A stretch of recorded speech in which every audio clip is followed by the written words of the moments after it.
নতুন করে আরও ৩০,০০০ যোদ্ধা নিয়োগ দিয়েছে ফিলিস্তিনি সশস্ত্র গোষ্ঠী। তরুণ এই যোদ্ধাদের ইজআল দিন আল কাসেম ব্রিগেডে যুক্ত করা হয়েছে।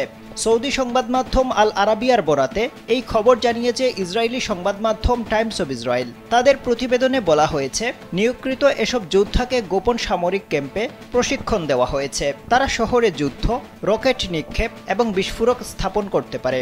তরুণ এই যোদ্ধাদের কোন সময় নিয়োগ দেওয়া হয়েছে কৌশলগত কারণে তা নির্দিষ্টভাবে উল্লেখ না করা হলেও ইসরায়েলের সঙ্গে চলমান যুদ্ধের সময় তাদের দলভুক্ত করা হয়েছে বলে ধারণা করা হচ্ছে।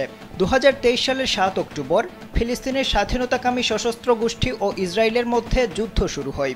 ওই সময় থেকে গাজার নিয়ন্ত্রণ নেওয়ার চেষ্টা করে আসছে ইসরায়েলি সেনারা। এছাড়া তারা তাদের জিম্মিদের মুক্ত করার চেষ্টা করছে। তবে ১.৫ বছরেরও বেশি সময় ধরে হামলা চালিয়েও এখন পর্যন্ত পুরোপুরি গাজার নিয়ন্ত্রণ নিতে পারেনি তারা।